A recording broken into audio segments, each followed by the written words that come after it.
I still remember the exact moment when my whole world collapsed. Not with a bang, but with a simple notification, a quiet little ping from my husband's phone while he was in the shower. I wasn't the type to check James's phone. 15 years of marriage had built what I thought was unshakable trust. But that evening, something felt off. James had been distant for months, working late, weekend business meetings, the sudden interest in his appearance, all the cliches I refused to see.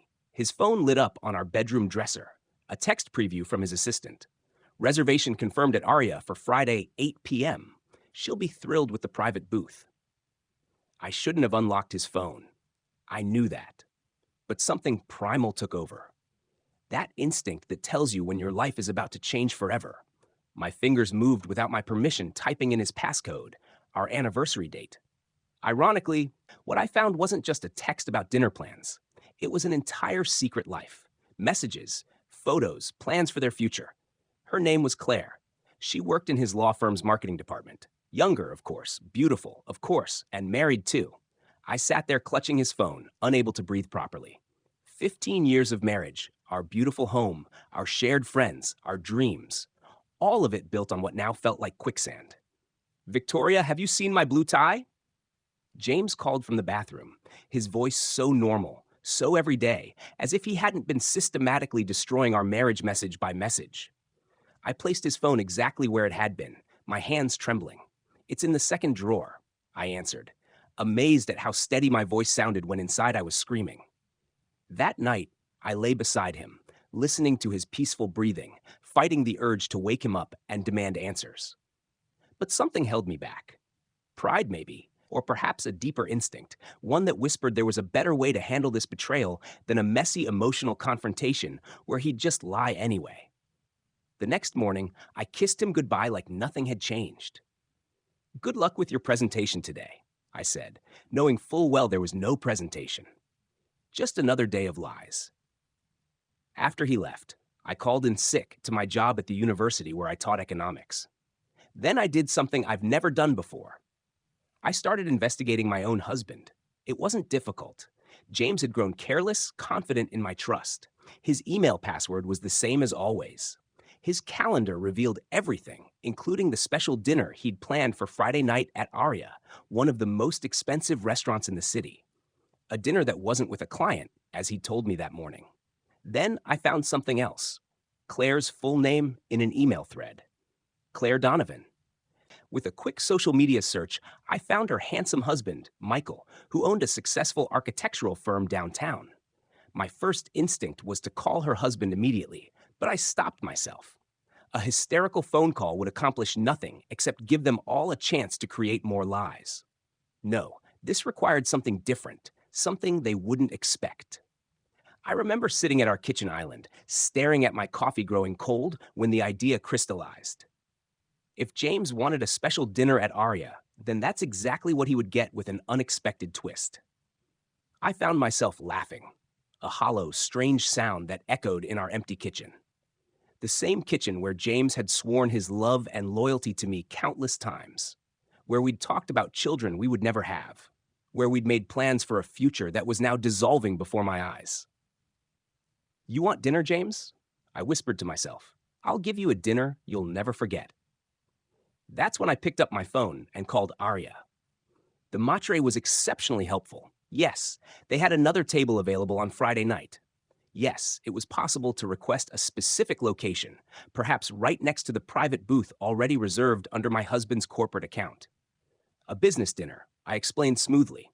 The proximity would be perfect for potentially joining parties later.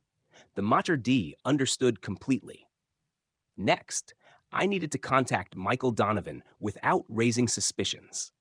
Fortunately, being an economics professor had its advantages, including legitimate reasons to reach out to successful business owners for guest lecture opportunities.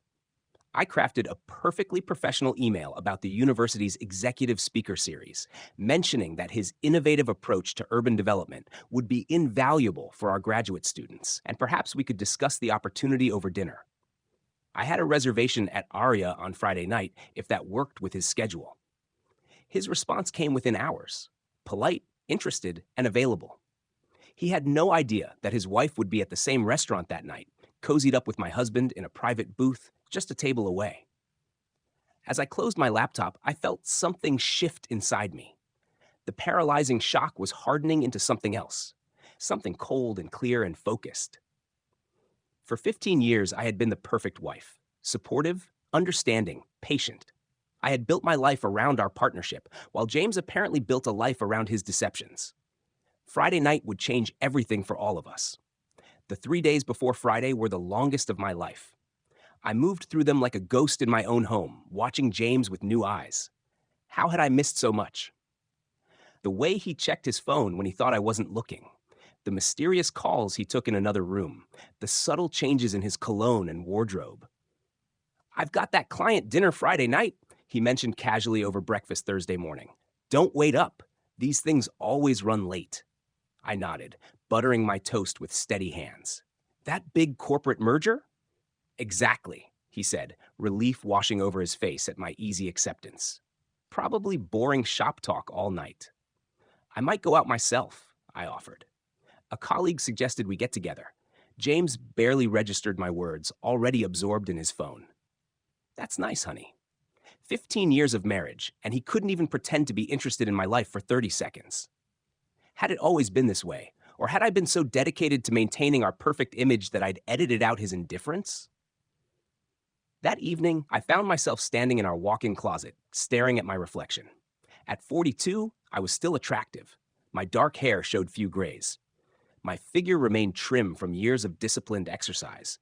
But I wasn't Claire with her 28 years and effortless beauty. I touched the fine lines around my eyes, wondering if this was why James had strayed. No, I stopped that thought cold. This wasn't about me aging or any deficiency on my part. This was about James's selfishness, his entitlement, his complete disregard for our vows. I had given him everything, supported his career while building my own, moved 3 times for his promotions, stood by him during his father's prolonged illness, forgiven the small betrayals that now seemed like obvious warning signs, the late nights, the missed anniversaries, the emotional distance whenever I needed him most. Friday arrived with strange clarity. I dressed carefully for my business dinner, a navy blue sheath dress that was professional yet flattering. Pearl earrings. James had given me for our 10th anniversary, and the red-soled heels I rarely wore because James once commented they made me look like I was trying too hard. I left work early to get my hair done. A subtle change, softer waves framing my face. The stylist commented on how calm I seemed, if she only knew the storm raging inside me. At home, I packed a small overnight bag and placed it in my car trunk. Whatever happened tonight, I wouldn't be sleeping under the same roof as James. Then I drove to Aria, arriving 30 minutes before my reservation. The maître recognized me from our phone conversation. With conspiratorial courtesy, he showed me the layout. My table positioned with perfect sightlines to the private booth where James would be sitting with Claire. From where they would be seated, they wouldn't immediately notice me unless they were looking around the restaurant. "Your other party has already called to confirm he's on his way," the maître informed me. I settled at the bar with a martini, watching the entrance like a hawk. James arrived first, 15 minutes early. Nervous energy evident in every movement. He looked handsome in his best suit, the one I'd helped him select for important client meetings. He was escorted to the private booth. 10 minutes later, she arrived. Claire was everything I expected and feared. Young, beautiful, confident. She wore a fitted red dress and moved with the assurance of someone who had never had to doubt her place in the world. My husband stood when she approached, his face transformed with an expression of pure adoration I hadn't seen directed at me in years. Something shattered inside me as I watched him take her hands, lean in for a lingering kiss. It wasn't just the betrayal. It was the happiness on his face, the absolute contentment with her. He looked alive in a way he never did with me anymore. Victoria Hamilton. I turned to find Michael Donovan standing beside me. In his early 40s, he had the solid, dependable, good looks of a man comfortable in his own skin. Dark hair with distinguished touches of gray at the temples, kind eyes, a genuine smile. "Mr. Donovan," I managed, offering my hand. "Thank you so much for agreeing to meet on such short notice. Please call me Michael." His handshake was warm and firm, and the pleasure is mine. Your proposal about the lecture series is intriguing. If he only knew. The maitre appeared to escort us to our table, the one with the perfect view of my husband and Michael's wife, now cozily ensconced in their private booth, hands intertwined on the table. As we settled in, I tried to focus on Michael, on maintaining the facade of a professional dinner, but my eyes kept drifting to the booth where James was now pouring champagne, leaning in to whisper something that made Claire laugh with uninhibited joy. So, tell me about this executive series, Michael said, unfolding his napkin. The architecture-economics intersection is fascinating. I forced my attention back to him, launching into a well-rehearsed explanation about interdisciplinary education, all while my peripheral vision registered my husband's hand now resting on Claire's bare knee under the table. Victoria, Michael's voice broke through my distraction. Are you all right? You seem a bit... I'm fine, I said, reaching for my water glass. Just a bit tired. End of semester pressure. Michael nodded sympathetically, then began telling me about his latest project, a sustainable apartment complex downtown. He was passionate, intelligent, completely unaware that his wife sat 20 feet away, now feeding my husband a bite of her appetizer. I've been talking too much, he said with a self-deprecating smile. Tell me about your work. As I began explaining my research focus, I noticed Claire excuse herself from the table. Bathroom break. No doubt. This was my opportunity. Would you excuse me for a moment? I asked Michael, who stood politely as I rose. I wasn't sure exactly what I planned to do, but my feet carried me directly into the path of Claire as she returned from the ladies' room. The moment our eyes met, recognition flickered across her face. She had seen me in photos at James's office. No doubt. You're James's wife, she said, her voice barely audible. And you're Michael's, I replied, tilting my head toward our table where Michael sat with his back to us. The color drained from her perfect face. Looking back now, I realized I'd been preparing for that confrontation since the moment I saw that text on James's phone. But what happened next wasn't something I could have scripted. Please, Claire whispered, her eyes darting between me and the oblivious Michael at our table. Not here. Why not here? I asked, my voice remarkably steady. Isn't this the perfect setting? The beautiful restaurant, the romantic lighting. You've clearly been enjoying it. Claire's perfectly manicured hand reached out, grabbing my arm. Victoria, I can explain. Can you? I gently removed her hand. Can you explain why you're having an affair with my husband? Can you explain why you're betraying that man over there who has no idea what's happening right now? Her eyes welled with tears. It's complicated. It always is, isn't it? I smiled sadly. Love, marriage, loyalty, such complicated concepts. Behind Claire, I could see James had noticed our interaction. The color had drained from his face as he half rose from the booth, uncertain whether to approach or retreat. What do you want? Claire asked, a tremor in her voice. That question caught me off guard. What did I want? Revenge? Justice to hurt them as badly as they'd hurt me? I want honesty, I said finally. Something that's been missing from my marriage for longer than I realized. I glanced back at Michael, who was now looking our way with a puzzled expression. Your husband seems like a good man. Does he deserve this? Claire's face crumpled. No, she whispered. He doesn't. Neither did I replied. At that moment, James appeared behind Claire, his face a mask of panic. Victoria, what are you doing here? Having dinner, I said simply. Just like you. This isn't, he began. What it looks like, I finished for him. James, please. We're well past that point. Michael approached us then, confusion evident on his face. Victoria, is everything okay? Do you know these people? The moment hung suspended in time. I could see James silently pleading with me, Claire frozen in terror. I had all the power in that moment, the power to create a scene, to expose them publicly, to watch their carefully constructed deception crumble spectacularly. But something else had been taking shape inside me during these past few days.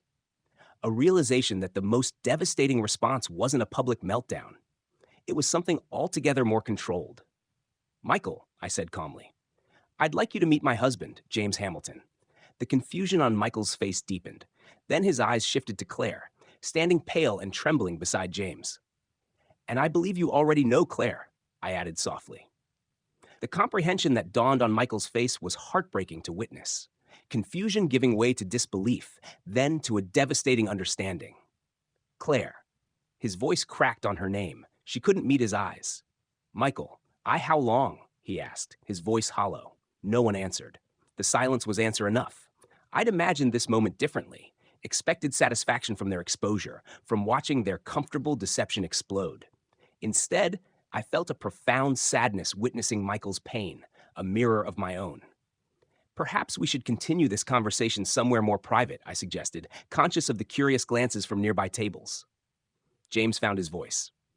Then, Victoria, listen, we need to talk about this. We certainly do, I agreed. But not here, and not just the two of us. The maître approached, sensing the tension.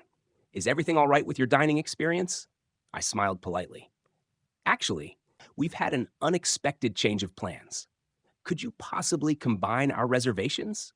It seems we need to have a four-person conversation.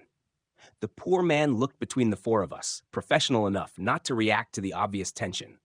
Of course, madam. Right this way.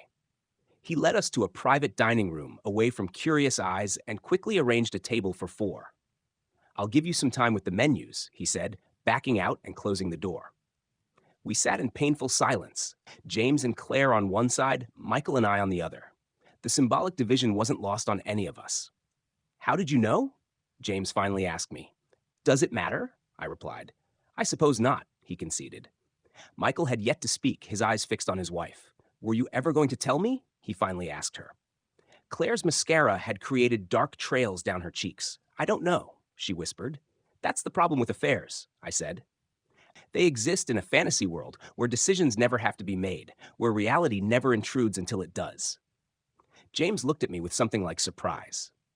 You're being very calm about this. What did you expect, James? That I'd throw a glass of wine in your face, create a scene, give you the moral high ground of calling me unstable or hysterical? He had the decency to look ashamed. I've had 3 days to process this. I continued. 3 days of looking back at our 15 years together, identifying all the moments you chose to lie instead of being honest with me. 3 days? Claire's head snapped up.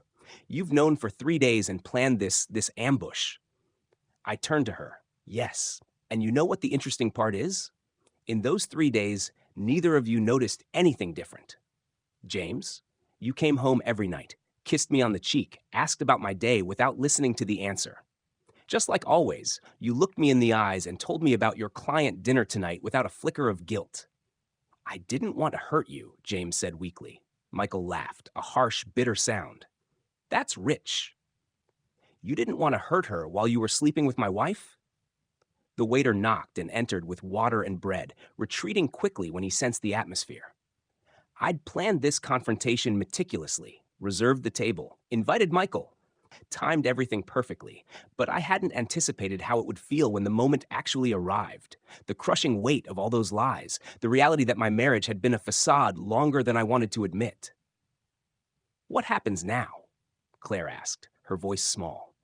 I reached into my purse and pulled out a room key. I've booked a room at the hotel across the street for myself, I clarified. I'm not sleeping in our bed tonight, James. He looked stricken. Victoria? No. I cut him off. I'm not finished. For 15 years, I've been the understanding wife, the supportive partner. I rearranged my career for your promotions. I forgave your absences. I believed every excuse. That ends tonight. I placed the key on the table and stood up. Michael, I'm truly sorry about how you had to find out. You deserve better. Michael nodded, still processing his new reality. James, I continued, I'll be at my sister's for the weekend. When I come home Monday, I expect you to be gone. Take what you need for now. We can figure out the rest later. You're throwing me out? He asked incredulously. No, James, you threw yourself out the moment you decided our marriage vows were optional. I turned to Claire. He's all yours now. No more sneaking around. No more thrill of the forbidden. Just the reality of a man who betrays his commitments when they become inconvenient. With that, I walked toward the door, then paused with my hand on the handle. Oh, and dinner's on James's corporate card. You both seem to be familiar with the arrangement. I walked out of Aria with my head held high, past my car in the valet line, and crossed the street to the Grand Meridian Hotel. Only when I reached my room, a luxury king with a view of the city I'd splurged on, did I finally allow myself to cry. Not delicate tears, not dignified weeping, but gut-wrenching, body-shaking sobs that seemed to come from some primordial place inside me. I cried for the marriage I thought I had, for the 15 years of memories now tainted, for the future I'd planned with a man who had been living a double life. I don't know how long I sat on the floor back against the bed, letting out years of suppressed pain. Eventually, the storm passed, leaving me empty, but somehow clearer. A soft knock on the door startled me. I checked the peephole, expecting James, ready to tell him to leave. Instead, I found Michael Donovan standing in the hallway, looking as shattered as I felt. I opened the door a crack. "Michael, I'm sorry to intrude," he said, his voice rough from emotion. I couldn't go home. I didn't know where else to go." I hesitated, then opened the door wider. Professional boundaries seemed irrelevant after what we'd just experienced together. "How did you know where to find me?" I asked. "The hotel." "You mentioned crossing the street," he shrugged. "There was only one possibility. I asked at reception if Victoria Hamilton had checked in. They just told you." "I might have implied I was your husband," he admitted. "Sorry. Under different circumstances, I might have been concerned, but tonight we were just two people united by the same betrayal." "Come in," I said. "I'm afraid I look a mess." I gestured to my tear-stained face. "Join the club," he replied with a sad smile, his own eyes red-rimmed. We sat in the two armed chairs by the window, looking out at the city lights in silence for a while. "Did you know?" he finally asked. "Before the text, I mean. Did you suspect?" I thought about it honestly. Part of me did. James had changed, become distant, but I didn't want to see it. Michael nodded. "Claire's been working late for months, taking weekend girls' trips. I trusted her completely." "That's what makes it so effective," I said. "They trade on our trust." "What are you going to do now?" he asked. I took a deep breath. Exactly what I said. I'm not taking him back. Just like that. After 15 years, the 15 years are exactly why, I explained. This wasn't a one-time mistake. This was a deliberate choice to betray everything we built. And from what I saw in his messages, it's been going on for almost a year. Michael winced. "A year? God? What about you?" I asked gently. He ran his hands through his hair. "I don't know. We've been married 7 years. No kids, thankfully. But still, you don't have to decide tonight." "No, but I know I can't unsee what I saw." The way she looked at him, his voice broke. I reached out impulsively and took his hand. Human connection in the midst of our shared pain. Around midnight, Michael left for his own hotel room. We'd talked for hours, not just about our unfaithful spouses, but about our lives, our work, our dreams. Two strangers finding unexpected connection through shared trauma. The next morning, I woke to frantic knocking. James stood at my door, unshaven, still in last night's clothes. "Victoria, please," he begged. "We need to talk." I let him in, maintaining careful distance. "Did you come alone, or is Claire waiting in the car?" He flinched. "That's over. I ended it last night. It was a mistake. The biggest mistake of my life. A year-long mistake," I noted. His eyes widened. "You knew how long. I saw everything, James. The messages, the plans for weekend getaways disguised as business trips, the apartment you were looking at together." He collapsed into a chair. "It wasn't real. What Claire and I had, it was fantasy, not reality. And that makes it better. No, of course not. But Victoria, 15 years of building a life together. You can't just throw that away." "I didn't," I said quietly. "You did with every lie. Every time you chose her over me, I'll do anything," he pleaded. "Therapy, complete transparency, whatever you need." I studied the man I'd loved for so long, trying to reconcile him with the person who had systematically betrayed me. "What's really changed, James? You're not sorry you had the affair. You're sorry you got caught." "That's not true." He insisted. "I've been tortured by guilt." I was going to end it. "When?" I challenged. "Before or after the trip to Cabo you booked for next month? Before or after the apartment you put a deposit on?" His face crumpled. "How can I make this right?" "You can't," I said simply. "Some things once broken can't be fixed. They can only be acknowledged and left behind. You're really done with me?" Disbelief colored his voice. "Just like that?" "No, James. Not just like that. After a year of you being done with me while pretending otherwise, after discovering that the man I built my life around is capable of sustained, deliberate deception." He tried another approach. "What about our friends, our families? The embarrassment of divorce? Embarrassment?" I cut him off. "That's what you're worried about? Your reputation?" "Our reputation." He corrected. "We've built a life together. People respect us, look up to us." I laughed, a hollow sound. Well, I've already taken care of that. I called your mother this morning. The color drained from his face. You didn't. I did. And your sister and our friends Mark and Sarah, I told them exactly why I'm leaving you. You had no right, he exploded. No right to tell the truth. I countered. I spent years helping you build your perfect image, James. I'm not going to be the villain in your story now. He stood abruptly. This isn't over. You're upset. You're not thinking clearly. Actually, I'm thinking clearly for the first time in years. The locks will be changed by Monday. Take what you need from the house this weekend. You can't just kick me out of my own home. Our home, I corrected. The one I designed. The one whose mortgage I've paid half of for 15 years. We can figure out the financial details later, but I'm not leaving. James's phone buzzed. He glanced at it, then quickly away. Is that Claire? I asked. Missing you already? His silence was answer enough. Go, I said. She needs you more than I do right now. After he left, I sat alone in my hotel room, expecting to feel bar. Instead, I felt something unexpected. Relief, like putting down a heavy burden I hadn't realized I'd been carrying. My phone rang. Michael, I just wanted to check on you, he said when I answered. How are you holding up? Better than expected, I admitted. James came by. Claire's been calling nonstop, he said. I haven't answered. What will you do? He sighed. I think I've known the answer since last night. I deserve better than someone who can systematically lie to my face. Yes, I agreed. You do. Have you had breakfast? He asked suddenly.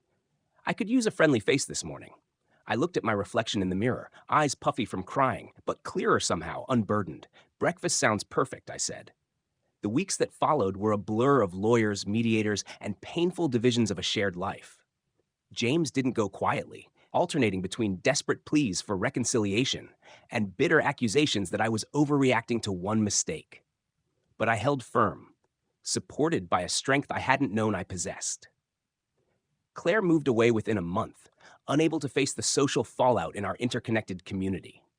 According to mutual friends, James tried to continue their relationship for a while, but the fantasy had crumbled under the weight of reality. Michael and I continued to meet, packed first as emotional support through our parallel divorces, then as genuine friends. We understood each other's pain in ways no one else could. I never thanked you properly, Michael said. One evening, 6 months after that fateful dinner at Aria, we were walking along the riverfront, the summer sunset, painting the water gold. For what? For having the courage to expose the truth. For not looking the other way.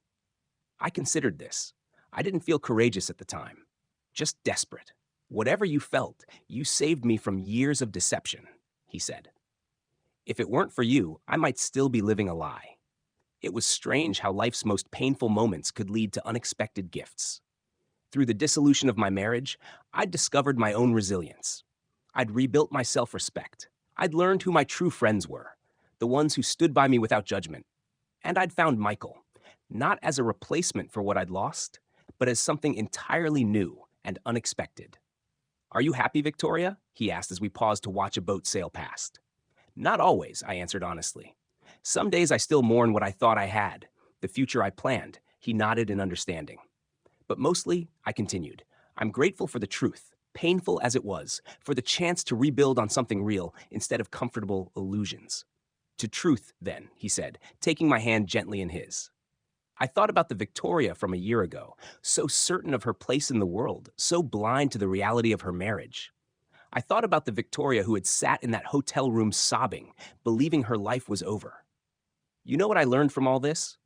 I said, we're stronger than we think. When everything falls apart, we don't fall apart with it. Michael squeezed my hand. No, we don't.